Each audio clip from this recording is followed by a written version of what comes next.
Se eu for contar para vocês que descobriram evangelhos secretos, os chamados evangelhos gnósticos, que vão narrar, que vão contar e vão interpretar uma história totalmente diferente daquela que vemos usualmente no cânone dos evangelhos. Fiquem no vídeo que eu garanto que vai ser muito interessante.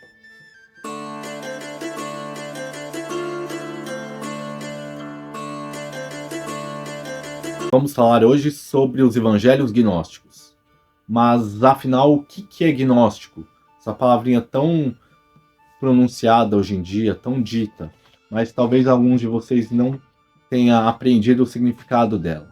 Gnóstico vem da gnose. Gnose, em grego, gnosis, significa conhecimento. Mas não é um conhecimento genérico, um conhecimento qualquer. Não é um conhecimento como entendemos hoje em dia, a busca por conhecimento. Esse conhecimento ele está bem especificado na questão da teologia, principalmente. Da busca pelas verdades, as supostas verdades divinas, tá? Verdades de Deus, verdades, podemos dizer, sobrenatural. Mas no âmbito que vamos discutir hoje no vídeo, a questão gnóstica é cristã. Mas os gnósticos não surgiram no âmbito cristão. Na antiguidade, no Império Pérsia, por exemplo, no Egito antigo, até mesmo na Índia, já haviam os gnósticos. Haviam os gnósticos até mesmo nas civilizações judaicas, né? Nas primeiras tribos judaicas, já havia essa questão gnóstica. Porque eles interpretam, os gnósticos, e interpretavam toda a religião tradicional da época, de acordo com a sua cultura, de forma misteriosa. É como se fosse uma vertente esotérica daquela explicação tradicional. Então, os judeus tinham a sua teologia tradicional e os gnósticos eram aqueles que estavam à margem, aqueles que estavam por fora, vamos dizer assim.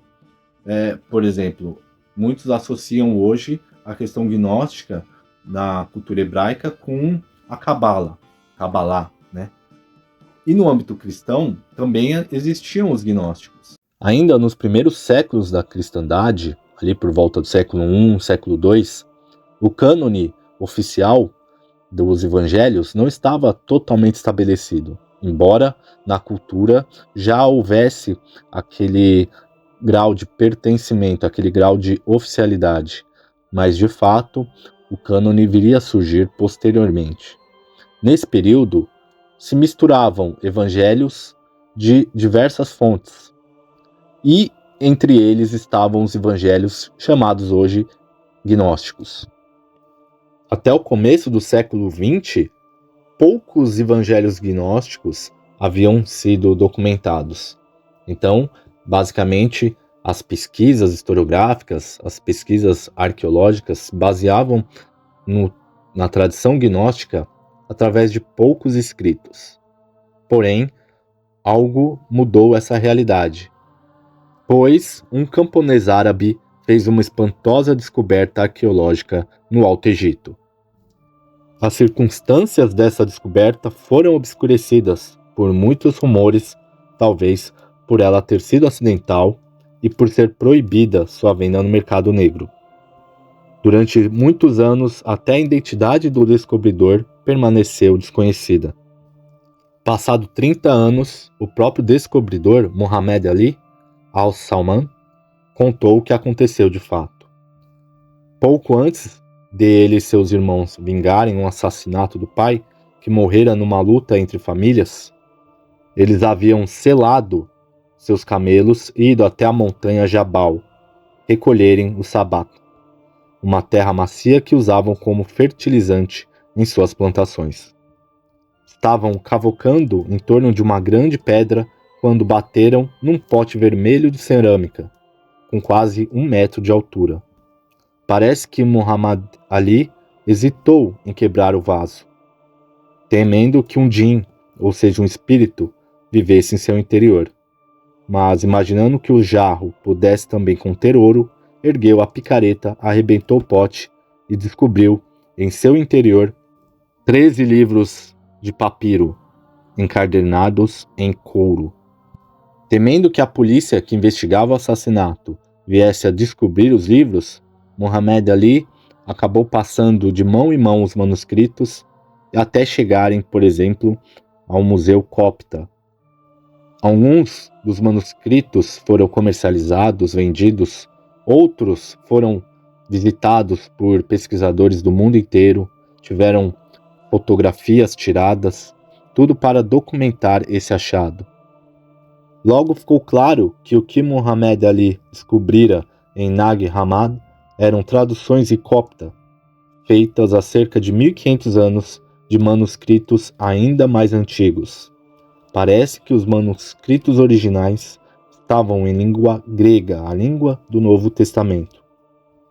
Posteriormente, um exame dos papiros passíveis de datação, aqueles principalmente usados para engrossar as capas de couros, e dos caracteres coptas empregados, colocam-nos por volta do ano 350 ou 400. Mas os estudiosos divergem radicalmente quanto às datas dos textos originais. Alguns não podem ser posteriores a 120 ou 150 anos, pois Irineu, o bispo ortodoxo de Lyon, escrevendo por volta do ano 180, declarou que os hereges, os gnósticos, dizem possuir mais evangelhos do que realmente existem, e lastima que na sua época esses escritos já haviam atingindo grande circulação, da Gália até Roma, a Grécia e a Ásia Menor. Alguns argumentam que, se esses evangelhos eram heréticos, devem ter sido escritos depois dos evangelhos do Novo Testamento, que foram escritos por volta dos anos 60 e 110. Recentemente, porém, o professor Helmut Koester, da Universidade de Harvard, sugeriu que a coletânea de ensinamentos no Evangelho de Tomé, que é o evangelho descoberto em Nag Hammadi, embora compilada por volta do ano 140, talvez inclua algumas tradições ainda mais antigas que os evangelhos do Novo Testamento, possivelmente até mesmo da segunda metade do século I, contemporâneas ou anteriores a Marcos, Mateus, Lucas e João. A descoberta de Muhammad Ali foi importantíssima para a historiografia, porque até então haviam citações da época, principalmente dos pais da igreja, Irineu, Inácio, Tertuliano, Justino, em que eles citavam os gnósticos, citavam as heresias e o que eles defendiam. Mas, a partir dessa descoberta, a historiografia pôde trabalhar com esses documentos diretos da fonte. O que eles pensavam, os gnósticos, o que eles defendiam, como eles viam essa questão de diferente entre os cristãos ortodoxos e a doutrina gnóstica. E entre esses evangelhos descobertos, dessas 52 manuscritos, temos o Evangelho de Tomé, o Evangelho de Filipe, também incluem o Evangelho da Verdade, o Evangelho dos Egípcios, que se identifica como o livro secreto do grande Espírito Invisível.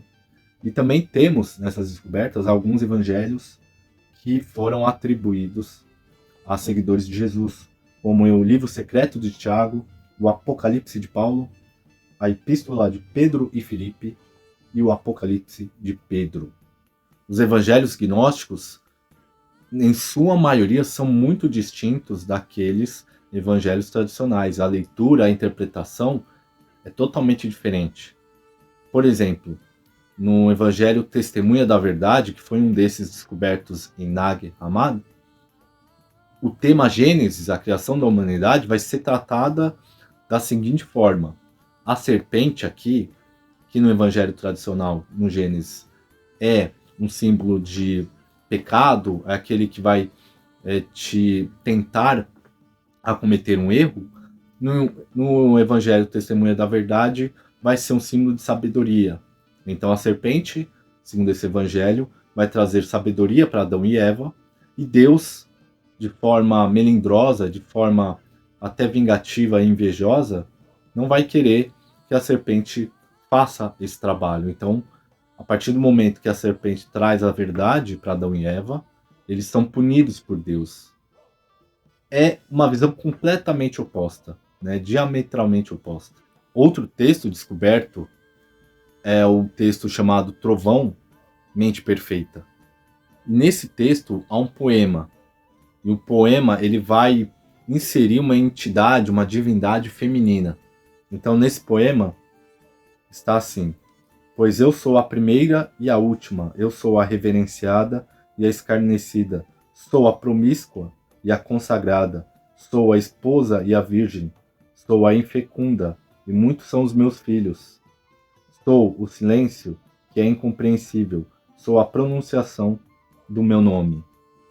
Os evangelhos gnósticos são um achado importante, né? Os seus textos são muito diversos, desde evangelhos secretos até especulações semifilosóficas, tratados sobre a origem do mundo, a origem da humanidade, a natureza de Deus, até tratados de especulação prática mística e alguns de magia.